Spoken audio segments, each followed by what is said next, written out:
Pada video kuliah untuk mata kuliah pengolahan sinyal digital kali ini, kita akan membahas tentang modul keempat, yaitu tentang pemodelan sistem waktu diskrit dengan menggunakan transformasi Z. Adapun struktur kuliah kita pada kesempatan ini dibagi menjadi 3 bagian.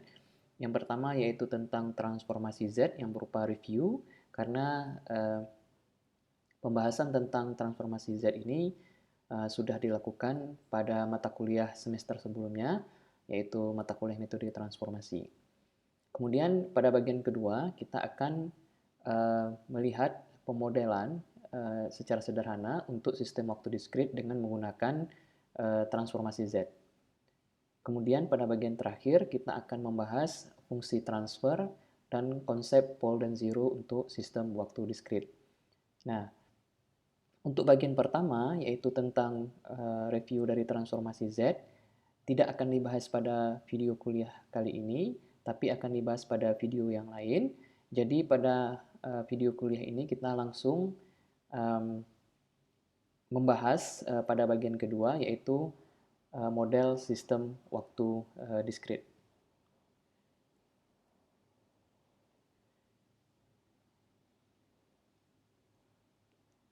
Oke, jadi sistem waktu diskrit LTI, ya, linear. Oke, kemudian time invariant atau tak ubah waktu.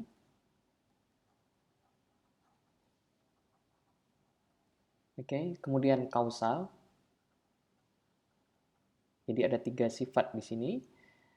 Jadi pengertian linear, tak ubah waktu, dan kausal sudah juga dibahas pada mata kuliah lain, yaitu mata kuliah sinyal dan sistem ya pada semester sebelumnya. Jadi para mahasiswa diharapkan untuk melihat lagi definisi dari linear, tak ubah waktu, dan kausal. Oke, jadi apabila sistem waktu diskrit kita mempunyai sifat linear, tak ubah waktu, dan kausal, maka sistem tersebut dapat dimodelkan dengan persamaan beda atau difference equation.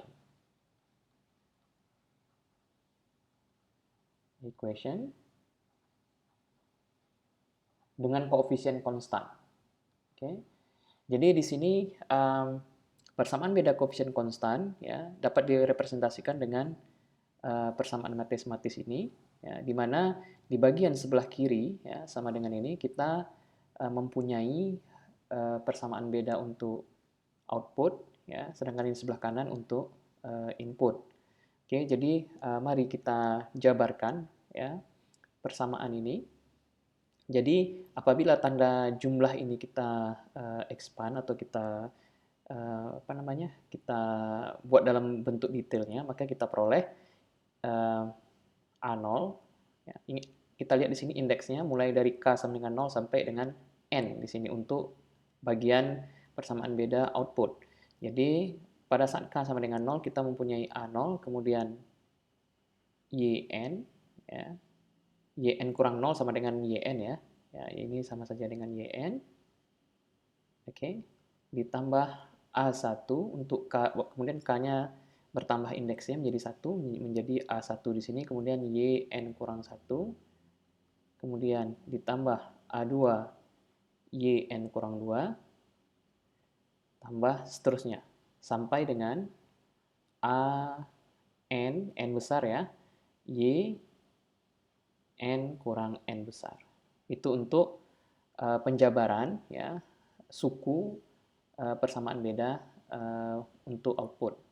Sedangkan untuk input dengan cara yang sama dengan ya.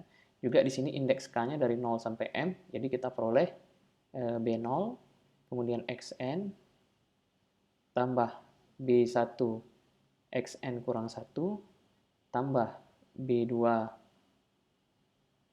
XN kurang 2, kemudian seterusnya sampai dengan BM, karena indeks terakhir ya kita penjumlahnya sampai M, indeks M, X N kurang M. Oke, jadi apabila persamaan ini kita jabarkan, kita peroleh persamaannya seperti pada dua baris ini. Selanjutnya, ya, untuk mendapatkan persamaan yang di bawah ini, ya, ini merupakan penyederhanaan persamaan yang di atas. Jadi kita ambil suku A0 YN, ya, yang ini. Oke. Kemudian suku lainnya dari output, ya, dari A1, YN kurang 1 sampai seterusnya, kita pindahkan ke sebelah kanan. Sehingga kita peroleh, kalau kita pindahkan ke sebelah kanan, maka di sini tanda penjumlah ini menjadi tanda negatif, ya, atau pengurangan. Jadi di sini, makanya di sini kita peroleh tanda negatif di sini. Kemudian penjumlahannya kita lihat sukunya, ya, kita mulai dari suku untuk indeks 1, ya, K sama dengan 1 sampai K sama dengan N. Makanya di sini kita peroleh indeks penjumlahnya dari 1 sampai dengan N. Oke. Jadi ini adalah sebenarnya kalau kita sederhanakan adalah sigma K sama dengan 1 sampai N A K Y N kurang K. Kemudian karena dipindahkan ke suku sebelah kanan, makanya kita mempunyai tanda negatif. Oke. Kemudian penjelasan berikutnya, apa kegunaan koefisien AK dan BK di sini? Ya, jadi koefisien AK di sini adalah koefisien feedback, ya, dan ini berhubungan dengan koefisien untuk komponen output. Sedangkan BK itu disebut dengan koefisien feed forward, dan ini melekat sebagai koefisien untuk bagian input, ya. Maksud dari koefisien feedback dan feed forward ini akan kita jelaskan pada slide selanjutnya.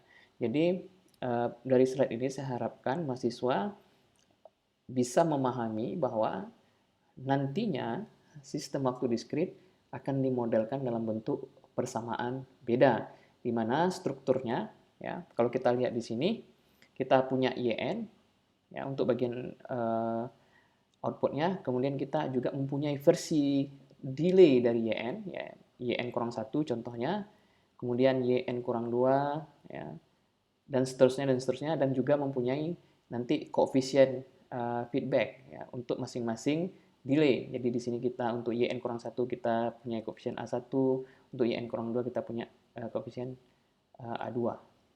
Kemudian untuk input juga sama, ya, kita mempunyai XN, ya.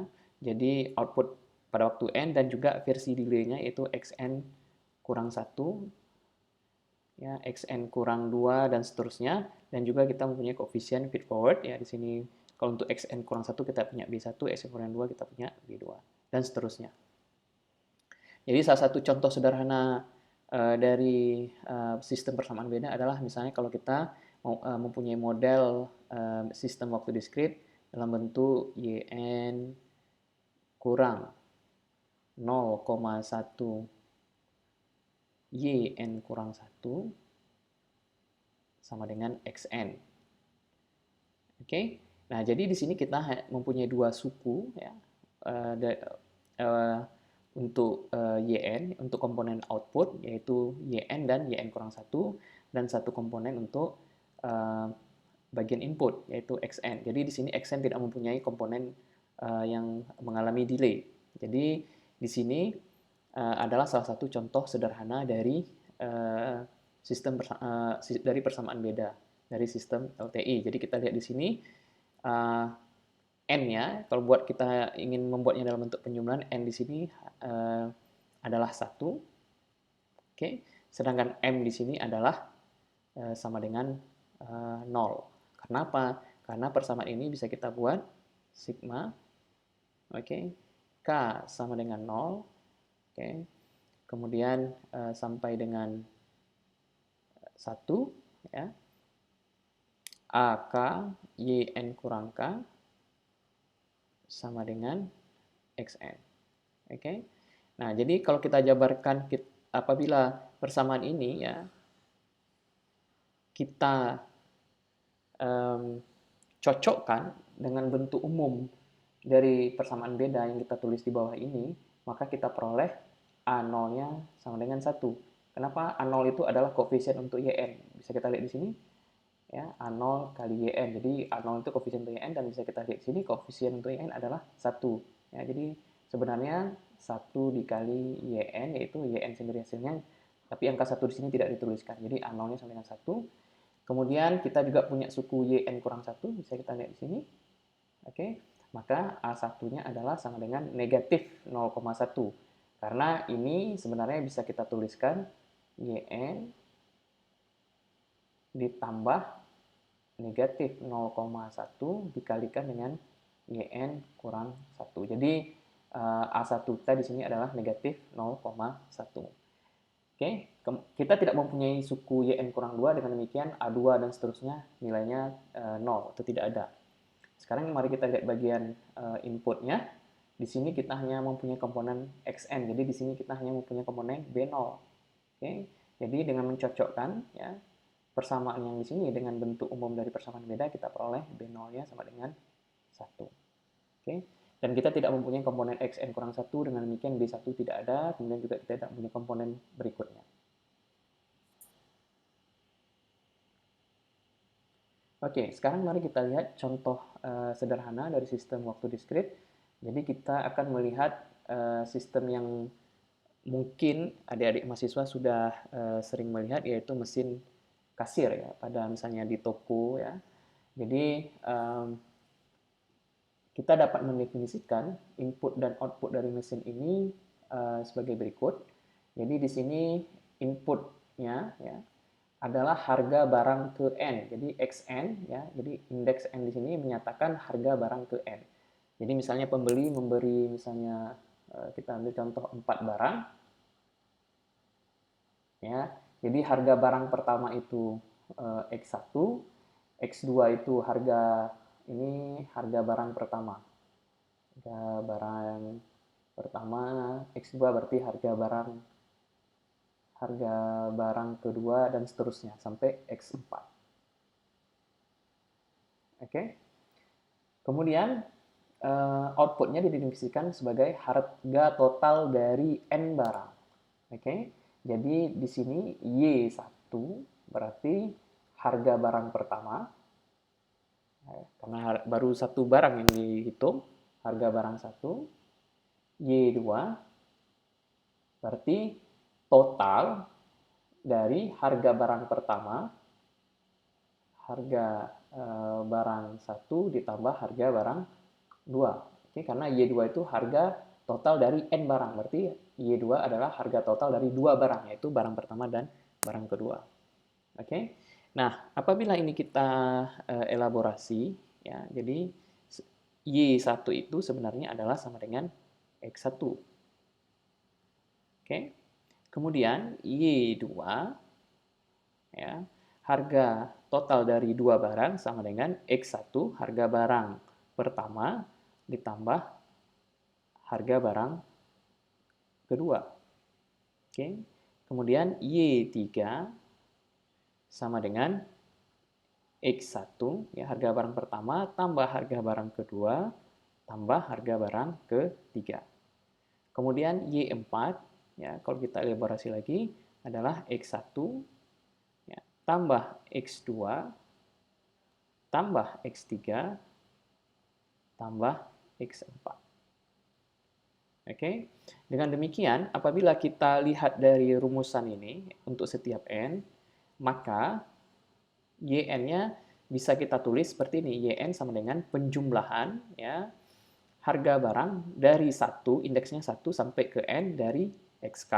Jadi contohnya misalnya dengan menggunakan rumus ini ya, Y2 ya, N-nya sama dengan 2 ya. Y2 berarti ini kita ambil N-nya sama dengan 2, sama dengan rumusannya K sama dengan 1 sampai dengan 2 dari XK. Sehingga apabila tanda sum ini kita jabarkan, kita peroleh, kita mulai dari K sama dengan 1, X1 ditambah X2. Dan ini cocok dengan penjabaran yang telah kita bahas di sini. Jadi ini adalah hubungan antara input dan output dari mesin kasir. Oke. Nah, sekarang mari kita lihat lagi pembahasan hubungan input dan output yang ada di sini. Ya. Jadi di sini kita peroleh bahwa Y1 itu sama dengan X1. Oke. Kemudian kita lihat di sini Y2 itu adalah X1 ditambah X2. Oke, mari kita perhatikan bagian ini. Oke. Oke. Jadi saya tulis ulang, Y2 sama dengan X1 tambah X2. Kemudian kita tahu bahwa X1 di sini ya, itu sama dengan Y1. Kita lihat hubungan di atasnya. Y1 sama dengan X1. Dengan demikian, X1 di sini bisa kita gantikan dengan Y1. Oke, ditambah dengan X2. Oke. Demikian juga untuk Y3. Ya. Bisa kita lihat di sini, Y3 adalah X1 tambah X2 ditambah X3. Tapi kita juga mengetahui bahwa X1 tambah X2 ini sama dengan Y2. Lihat lagi hubungan yang di atasnya. Jadi bisa kita tulis Y3 itu sebenarnya adalah Y2 ditambah dengan X3. Oke, dengan cara yang sama, kita bisa juga melihat bahwa Y4 itu sama dengan X1 tambah X2 tambah X3, dan ini sama dengan Y3. Ya, coba lihat lagi rumusannya. Y3 ditambah dengan X4. Oke. Nah, jadi dengan melihat hubungan input dan output yang baru ini, bisa kita tulis sebenarnya YN itu adalah YN kurang 1 tambah XN. Ya, jadi YN itu sebenarnya adalah YN kurang 1 tambah XN. Bisa kita lihat di sini. Contohnya, untuk N sama dengan 1. Oke. Jadi di sini kita lihat Y1 ya. Ya, Y1 ya. Kalau kita gunakan rumusnya sama untuk N sama dengan 1, YN kurang 1. N kurang 1 berarti karena N-nya 1 berarti 1 kurang 1 0. Y 0. Kita tidak mempunyai barang berarti harga totalnya tidak ada, berarti sama dengan 0. Ya, berarti 0 ditambah dengan X N-nya 1, X1. Jadi di sini masalah inisialisasi ini ya. Jadi Y0 itu sama dengan 0. Jadi Y1 sama dengan X1. Jadi kita peroleh rumusan yang valid di sini. Kemudian untuk Y2 bisa kita lihat di sini Y2 itu sama dengan untuk N sama dengan 2 ya. Untuk N sama dengan 2, kita peroleh Y2 sama dengan Y1 di mana Y1 itu adalah YN kurang 1.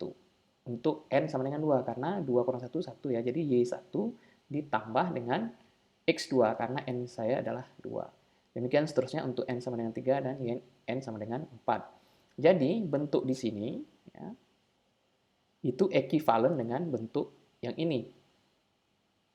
Oke, jadi di sini hubungan input dan output pada mesin kasir bisa dinyatakan dalam persamaan beda. Ya, jadi persamaannya adalah atau model untuk mesin kasir adalah YN sama dengan YN kurang 1 ditambah XN. Oke, nah jadi dari contoh sederhana yang kita biasa lihat sehari-hari, sebenarnya kita bisa memodelkan ya contoh tersebut dengan persamaan beda. Oke, jadi nanti kalau adik-adik mahasiswa ditanya bagaimana model matematis ya dari mesin kasir, ya adik-adik mahasiswa bisa menjelaskannya bahwa mesin kasir itu bisa dimodelkan dengan YN ya output pada saat sekarang ini sama dengan output pada waktu sebelumnya ditambah dengan input pada saat sekarang ini. Oke. Nah, sekarang pertanyaannya adalah Pak, bagaimana untuk N sama dengan 5? Oke. Kita lihat untuk N sama dengan 5 berarti kita memperoleh Y5. Ya, kalau kita gunakan persamaan beda ini sama dengan Y4 ditambah X5. Oke, ya, dan seperti kita ketahui, X5 nilainya 0 karena pembeli hanya mempunyai 4 barang. Dengan demikian, harga barang kelima kita anggap 0. Jadi ini bernilai 0. Berarti Y5 nilainya adalah Y4. Berarti konstan ya, nilainya tidak berubah. Demikian juga untuk N sama dengan 6 dan seterusnya. Jadi harga nilai Y5 itu sama dengan Y4, harga Y6 juga sama dengan Y4 ya, karena kita tidak mempunyai harga barang untuk barang kelima, keenam, dan seterusnya. Oke. Kecuali nanti ada pembeli baru yang lain, dan itu biasanya mesin kasirnya di reset lagi. Oke. Jadi ini bisa kita katakan bahwa ini adalah model mesin kasir apabila kita melayani satu pembeli, dan apabila kita melayani pembeli yang lain nanti di reset lagi dari awal. Oke. Nah, kemudian contoh berikutnya adalah tentang pembangkitan gema atau eco buatan. Jadi di sini sifatnya tunggal. Oke. Jadi di sini kita modelkan XN itu adalah sinyal suara asli. Oke. Kemudian kita juga mengetahui bahwa gema itu terjadi karena adanya pantulan, misalnya dari dinding dan juga dari lantai. Oke, kemudian sinyal pantulan ini akan mencapai observer dalam waktu D. Oke, jadi sinyal aslinya itu sampai di pendengar mengalami delay sebesar waktu D. Oke, ini pantulannya yang satu saja ya kita anggap. Kemudian sinyal asli ya, akan mengalami pelemahan dengan faktor A. Ya. Oke, ini sinyal pantulannya maksudnya. Jadi sinyal pantulan itu adalah sinyal asli yang mengalami pelemahan. Jadi suara yang kita dengar, ya, YN, ya kita anggap YN itu suara yang kita dengar adalah sinyal suara asli yang kita dengar. Ini artinya secara direct. Jadi kalau di sini misalnya pendengar, di sini ada sumber suara, kemudian di sini ada dinding. Jadi yang langsung didengar itu adalah suara asli. Oke. Kemudian suara yang mengalami pantulan oleh dinding ya, itu adalah XN kurang D. Oke. Kemudian amplitudenya mengalami pelemahan dengan faktor A. Jadi di sini adalah model dari gema atau echo yang tunggal. Oke. Nah, sekarang bagaimana kalau misalnya gemanya lebih dari satu? Jadi kita mendengarkan gema kedua, ketiga, dan seterusnya. Maka model untuk YN ini dimodelkan dalam bentuk seperti ini. Oke, jadi untuk memudahkan memahaminya, mari kita lihat bagaimana memodelkan gema kedua dan gema ketiga. Jadi gema kedua dapat dimodelkan dengan A kuadrat XN kurang 2D. Jadi di sini kita anggap interval delay-nya itu seragam ya. Jadi kalau gema kedua itu jadi mengalami 2 kali pantulan dan juga 2 kali pelemahan. Jadi di sini ada pantulan lagi. Jadi sinyal dari sini mengalami pantulan, kemudian dipantulkan oleh objek berikutnya ya, misalnya di sini, kemudian baru didengar oleh observernya. Oke. Jadi mengalami delay sebesar 2D ya, kemudian dilemahkan 2 kali. Jadi untuk yang pertama kita dapat A X N kurang D, kemudian dilemahkan sekali lagi sinyalnya, makanya kita di sini mempunyai suku A kuadrat. Oke. Dengan cara yang sama kita dapat memodelkan gema ketiga sebagai A pangkat 3 ya, karena sudah 3 kali dipantulkan, kemudian mengalami delay sebanyak 3 kali. Oke. Jadi bisa dimodelkan dalam bentuk persamaan beda seperti ini. Oke. Dan kemudian dengan cara yang sama pada mesin kasir bisa kita buktikan bahwa suku A XN kurang D tambah A kuadrat XN kurang 2D dan seterusnya itu sama dengan A dikalikan YN kurang D. Waduh, ini bagaimana saya membuktikannya, Pak? Oke, ini sangat mudah. Kalau kita ambil YN, ya, persamaannya adalah seperti yang ada di sini. Kemudian apabila kita kita delay sejauh D, jadi YN kurang D, ya, ini bisa kita peroleh dengan mengganti argumen di sini, ya, di sini N ya, N kurang D dan seterusnya ini, mengganti argumen pada persamaan untuk YN ini dengan N kurang D. Kenapa? Karena kalau di sini N, berarti tempat yang lainnya juga N ya argumennya. Ini N. Nah sekarang argumen N ini kita gantikan dengan N kurang D. Ingat kembali bagaimana kita mencocokkan argumen dari sebuah fungsi terhadap persamaan fungsi itu sendiri. Jadi untuk YN kurang D kita peroleh X.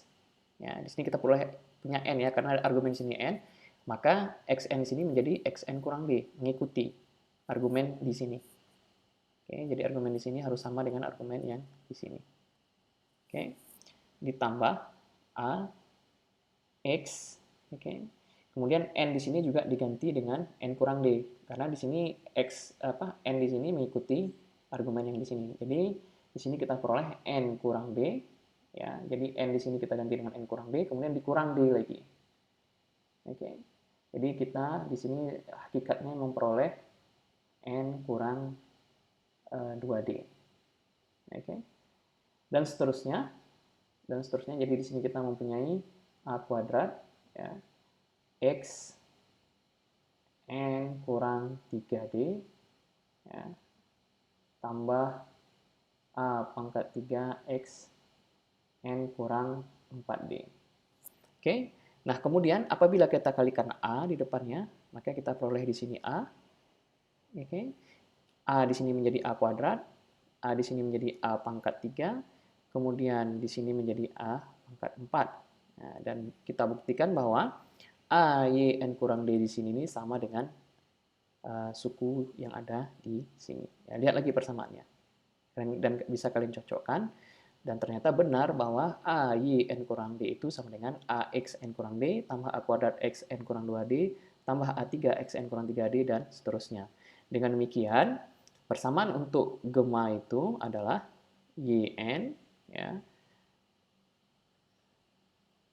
sama dengan XN ditambah AYN kurang D. Ya. Jadi kalau kita bisa melakukan sedikit manipulasi terhadap persamaan awal ini, maka kita peroleh persamaan yang lebih simple atau sederhana. Dan ini juga bisa, kalau kita kumpulkan bagian outputnya, bisa kita tulis YN, ya, sama dengan kurang A YN kurang D itu sama dengan XN. Oke. Jadi di sini kita sudah membahas dua contoh, ya, pemodelan, ya, sistem yang sering kita temui sehari-hari dengan persamaan beda. Oke. Jadi ini adalah persamaan sistem kita untuk gemma. Ya, yang ini sudah kita bahas. Jadi ini saya rangkum lagi. Oke, kemudian contoh yang terakhir adalah digital differentiator. Ya, jadi di sini rangkaian elektronisnya atau blok diagram dari rangkaiannya bagaimana. Oke. Kalau untuk waktu kontinu, ya, output dari differentiator bisa direpresentasikan seperti ini secara matematis, di mana output dari differentiator adalah turunan dari inputnya. Oke. Nah, kalau kita ingin menggunakan sistem waktu diskrit untuk implementasi pada mikroprosesor atau komputer, maka ini turunan ini kita robah ke dalam bentuk waktu diskrit. Caranya bagaimana?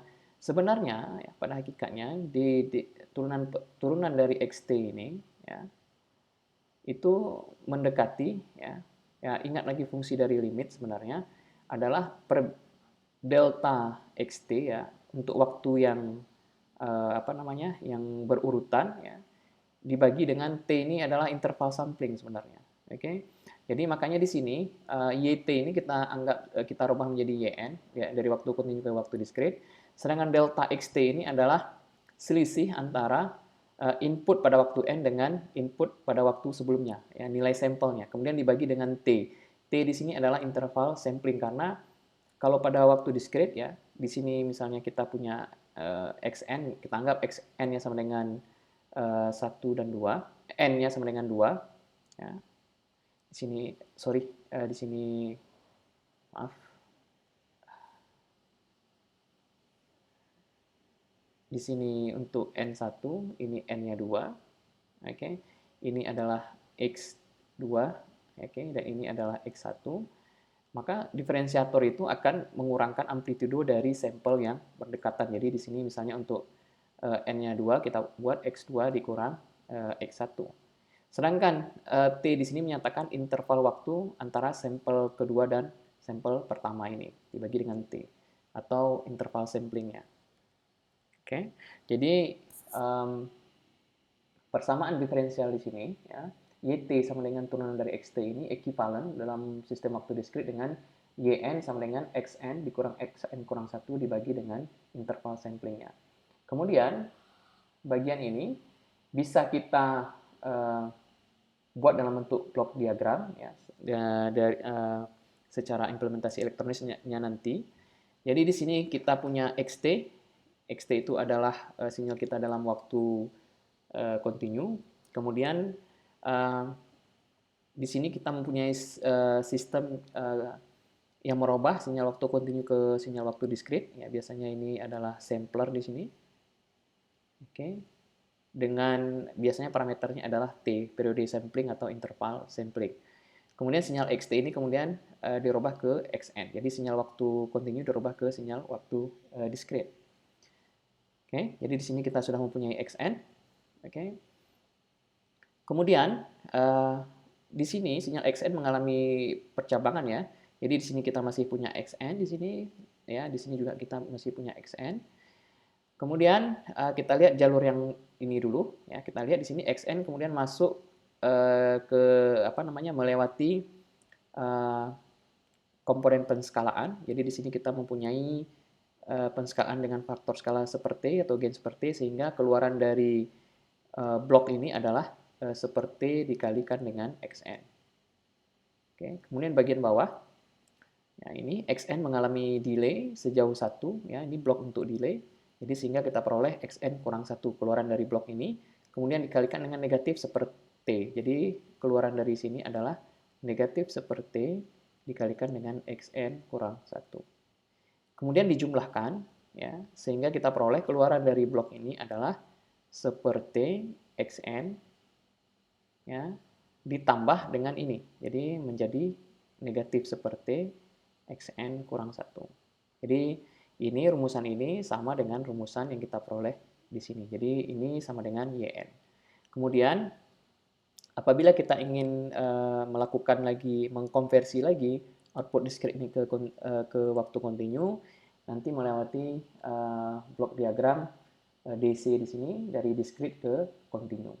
Oke, jadi kira-kira ini adalah diagram blok dari digital diferensiator.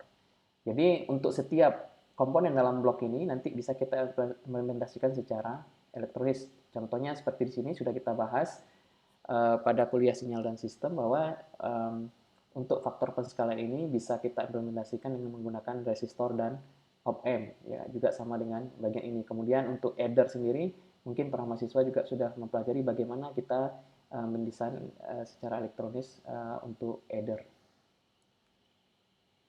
Oke. Kemudian output dari blok diagram digital diferensiator ini, ya, ilustrasinya bisa kita lihat pada gambar di bawah ini. Jadi contohnya di sini saya mempunyai sinyal input, ya, di sini sinyal input saya di sini XT, bentuknya adalah sinyal rem di sini, ya. Oke. Kemudian sinyal rem ini masuk ke dalam blok konversi dari sinyal waktu kontinu ke sinyal waktu diskrit, sehingga kita peroleh sinyal XN seperti ini. Oke. Oke. Kemudian oleh blok diagram ini, ya, prosesor ini, ya, sinyal input XN ini dirubah menjadi mengalami diferensiasi. Jadi sebagai contoh, ya, kita ambil dua sinyal yang ini. Oke. Untuk waktu 1, ya, untuk N sama dengan 1. Jadi kita lihat di sini jadi ini 5T jadi fungsinya adalah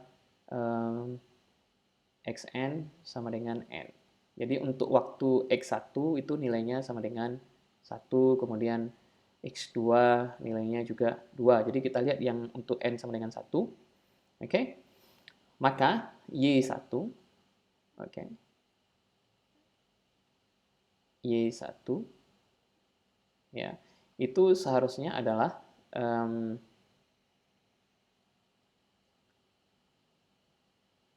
X1 dikurang X0, ya, rumusannya adalah XN dikurang xn kurang 1 dibagi dengan T. Oke, dibagi dengan T. Jadi bisa kita lihat di sini nilai x1 di sini adalah 1. Ingat ya, di sini x1 sama dengan xn sama dengan n. Jadi x1 sama dengan 1. 1, kemudian x0 juga adalah 0 ya. Kemudian dibagi dengan T. Oke. T di sini adalah periode samplingnya. Oke. Oke, jadi ini kita anggap jadi ini seharusnya adalah xn t. Sorry, ini ada t di sini. Jadi ini ada seharusnya t dikurang 0 dibagi dengan t, jadi nilainya adalah 1. Oke. Kemudian y2. Oke, jadi bisa kita peroleh di sini. Y2 itu rumusannya xn sama dengan nt, berarti 2t dikurang x1 yaitu t dibagi dengan t. Jadi 2t kurang t adalah t dibagi dengan t juga 1. Jadi konstan terus nih nilainya untuk n lebih besar dari 1. Oke. Jadi ini bisa kita kalau secara matematis ya. Kalau kita punya sinyal xt itu adalah nt ya. Jadi kalau kita xt itu adalah sama dengan T, oke, maka turunan dari xt ya, terhadap T itu adalah 1. Jadi ini sama dengan yang kita peroleh di sini. Oke. Jadi saya harap mahasiswa ini mengerti kenapa persamaan sinyal xt itu sama dengan T. Jadi kalau kita lihat, kita substitusikan pada waktu T-nya 5T, maka outputnya juga 5T. Jadi kalau di sini kita masukkan T-nya adalah 5T, berarti X 5T. Ya, itu berarti outputnya juga amplitudonya adalah 5T. Jadi ini sama dengan sini karena xt di sini adalah T. Oke.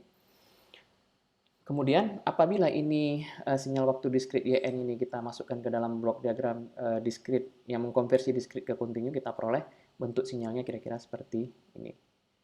Oke. Walaupun pada idealnya seharusnya kalau dari rumusan ini ya nilainya adalah 1 mulai dari saat T sama dengan 0. Tapi ini adalah sesuatu hal yang tidak mungkin terjadi. Jadi makanya di sini kita lihat ada sedikit RAM ya dari pada interval waktu 0 sampai dengan T besar di sini ya, interval samplingnya. Oke. Jadi ini adalah rangkuman dari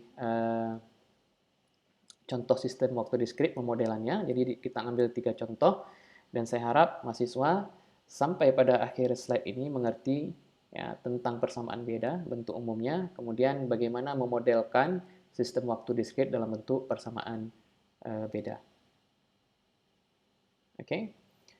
Kemudian kita masuk kepada bagian selanjutnya, yaitu pemodelan sistem waktu diskrit dengan menggunakan transformasi Z.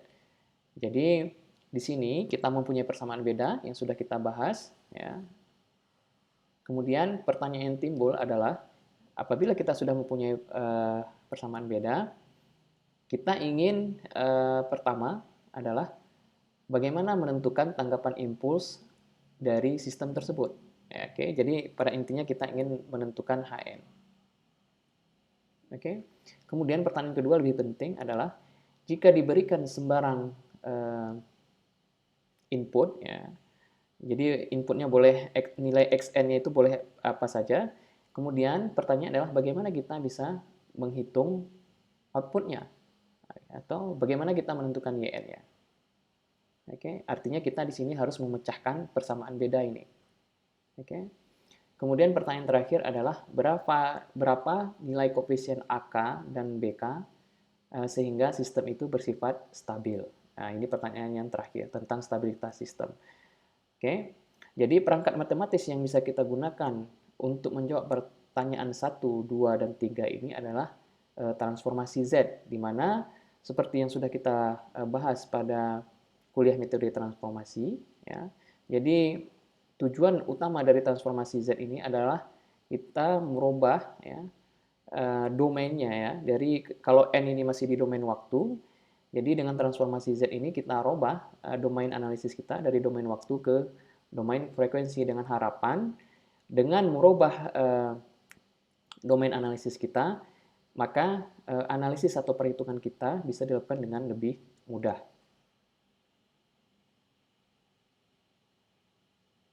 Oke, di sini saya bisa tambahkan domain frekuensi kompleks karena Z itu nilainya adalah kompleks. Oke. Oke, jadi sifat utama yang kita gunakan adalah sifat pergeseran waktu dari transformasi Z. Jadi di sini kalau Xn mempunyai transformasi Z-nya XZ, maka apabila sinyal Xn ini mengalami pergeseran sebesar K, maka transformasi Z-nya adalah kita masih tetap bisa menggunakan transformasi Z untuk Xn, akan tetapi di sini kita kalikan dengan Z pangkat min K, di mana pangkatnya ini disesuaikan dengan besar delay dari sinyal X. Demikian juga dengan Xn tambah K, ini jadi sinyalnya mengalami pergeseran ke arah kiri ya, atau advance ya, lebih mendahului, maka kita juga masih bisa menggunakan transformasi Z untuk Xn, akan tetapi Xz ini dikalikan dengan Z pangkat K. Oke, jadi apabila di sini plus, di sini juga pangkatnya juga plus. Apabila di sini Xn kurang K, maka di sini kita mempunyai pangkat negatif untuk Z-nya. Nah, dengan menggunakan sifat pergeseran waktu dari transformasi Z ini, ya, jadi maka kita bisa merubah, persamaan beda dari domain waktu ke domain frekuensi. Jadi kita lihat dari dari 3 contoh yang telah kita bahas sebelumnya. Jadi untuk contoh pertama, ya, model dari mesin kasir adalah YN sama dengan YN kurang 1 tambah XN, dan ini kita rubah dengan menggunakan transformasi Z. Jadi YN ya, menjadi YZ, ya, kita transformasikan, sedangkan XN menjadi XZ, ya. Sedangkan YN kurang 1 kita gunakan sifat yang di sini, ya. Jadi YN kurang 1 adalah transformasi Z dari YN kurang 1 adalah, ya, kita masih bisa menggunakan transformasi Z untuk YN. Kemudian karena ini didelay sebesar 1 ya, ke arah kanan, ya, di sini ada negatif 1, maka kita kalikan YZ ini dengan pangkat negatif 1. Oke, sehingga kita peroleh suku yang ini. Oke, sehingga hubungan YZ dan XZ kita bisa tuliskan seperti ini. Nah, ini bisa kita peroleh dengan memindahkan suku ini ke sebelah kiri, ya. Jadi YZ dikurang, ya, ini kita pindahkan ke sebelah kiri, Z min 1 YZ sama dengan XZ, ya. Kemudian di sini kita bisa, karena di sini kita sama-sama di dua suku ini kita mempunyai YZ, maka ini bisa kita sederhanakan menjadi YZ dalam kurung 1 dikurang Z pangkat min 1. Oke, saya harap mahasiswa masih bisa mengikuti penjelasan saya. Ya, karena YZ dikali dalam kurung 1 dikurang Z negatif 1 itu sama dengan YZ kali 1 itu YZ. Kemudian YZ dikalikan negatif Z pangkat min 1, kita peroleh negatif Z pangkat min 1 YZ. Ini sama dengan XZ. Oke, kemudian suku ini bisa kita pindahkan ke sebelah kanan, sehingga kita peroleh YZ itu adalah 1/1 dikurang Z pangkat min 1 dikalikan dengan XZ. Oke. Kemudian dengan cara yang sama, ya, kita bisa menentukan transformasi Z, ya, atau model untuk pembangkitan Gemma atau Echo ini di domain Z. Jadi di sini kita punya persamaan bedanya, kemudian kita lihat YN transformasi Z-nya adalah YZ, XN juga. Oke, sedangkan A, YN kurang D itu koefisiennya tetap nilainya yaitu A. Oke. Kemudian YN kurang D itu adalah transformasi Z-nya Z pangkat negatif D, karena kita di sini delay-nya adalah negatif D, di sini juga adalah negatif D, dikalikan dengan YZ. Oke. Kemudian dengan cara yang sama pada contoh sebelumnya, hubungan YZ dan XZ bisa kita tulis seperti ini. Kemudian hal yang sama bisa kita lakukan untuk digital diferensiator. Jadi di sini pada slide ini kita sudah mempunyai model masing-masing sistem dalam domain frekuensi atau domain Z. Oke, nah jadi sekarang kita melihat ke dalam bentuk umumnya. Kalau tadi masih dalam contoh, ya, sekarang dalam bentuk umumnya apabila kita mempunyai persamaan beda seperti ini, oke, maka kita hubungan YZ dan XZ-nya bisa kita tulis seperti ini. Oke, jadi di sini kita punya YZ, di sini kita punya XZ, ya sama. Di sini kita punya YZ, di sini punya XZ sama untuk setiap contoh. Oke, sedangkan komponen di sini, ya, yang ini, ya, bisa kita lihat bahwa ini dalam bentuk rasional, ya, ada pembilang dan ada penyebut. Kita lihat bagian pembilang dulu. Nah, bisa kita lihat di sini bagian pembilangnya berisi B0 tambah B1 Z pangkat min 1 tambah B2 Z pangkat min 2 dan seterusnya. Jadi bisa kita lihat B0, B1, B2 dan sampai Bm ini adalah koefisien untuk komponen input.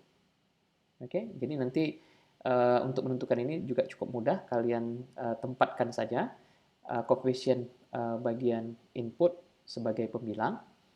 Oke, kemudian suku Z pangkat min 1, Z pangkat min 2 ini bagaimana Pak? Ini disesuaikan dengan komponen delay-nya. Jadi kalau kita mempunyai nanti sebagai contoh, ya, di sini, ya, dari model ini YN sama dengan YN kurang 1 tambah XN. Oke. Jadi langsung kita buat sebenarnya, kalau tanpa melakukan transformasi Z, ini cara cepat, ya. Oke. Nah, kita lihat, kita buat tanda bagi terus. Kemudian seperti yang kita tahu di sini, ya, di bagian pembilang ini adalah yang berhubungan dengan koefisien dari X. B0 ini adalah koefisien untuk XN. B1 adalah komponen untuk XN kurang 1. Oke. B2 adalah koefisien untuk XN kurang 2. Jadi di sini pada persamaan ini kita hanya untuk suku inputnya kita hanya punya XN, berarti kita di sini hanya punya komponen B0. Nah, B0 di sini nilainya adalah 1. Kita lihat koefisien XN di sini adalah 1. Oke. Nah, kemudian untuk penyebut, ya, di sini kita untuk komponen penyebutnya kita mempunyai koefisien untuk Y. Ya, jadi A0 ini komponen untuk YN, A1 ini untuk komponen untuk YN kurang 1, A2 ini untuk komponen YN kurang 2, dan seterusnya. Jadi kita lihat pada contoh ini, komponen untuk YN adalah 1, ya. Ini jadi di sini A0-nya adalah 1, ya. Jadi koefisien di sini adalah 1. Ini kita tulis 1 ditambah. Oke. Oke. Kemudian kita lihat bentuk di sini. Dan kemudian di sini ada nilainya A1 adalah komponen untuk YN kurang 1. Ya, apabila persamaannya dalam bentuk ini, ya, seperti yang sudah kita lihat pada slide sebelumnya, A0YN tambah A1YN kurang 1 dan seterusnya. Ya, jadi ini komponen untuk input dan seterusnya. Oke, ini dan juga dan seterusnya. Jadi kalau kita lihat pada persamaan ini, ya, di sini kita peroleh seharusnya kalau kita kumpulkan bagian input dan output, YN dikurang YN kurang 1. Oke, sama dengan XN. Nah, jadi komponen YN kurang 1 ini, ya, di sini adalah negatif 1. Jadi ditambah negatif 1 untuk A1-nya dikalikan dengan Z pangkat min 1. Sesuai dengan rumusan yang di sini, A1 dikalikan dengan Z pangkat min 1, A2 dikalikan Z pangkat min 2. Nah, sekarang A2 ini adalah komponen untuk YN kurang 2. Di sini kita tidak mempunyai YN kurang 2. Jadi stop sampai di sini saja. Sehingga kalau kita sederhanakan persamaan di atas, itu sebenarnya 1, ya, plus min negatif 1 kali Z pangkat min 1 itu sama dengan seperti ini, XZ. Jadi ini hasilnya sama saja apabila kita lakukan transformasi Z dari persamaan beda ini. Oke. Jadi pada intinya, slide ini, ya, saya ingin menyampaikan kepada mahasiswa, hubungan antara input dan output pada domain Z, ya, itu dalam bentuk rasional, di mana pembilangnya ini berisi komponen koefisien dari input, sedangkan penyebutnya berisi koefisien pada komponen output.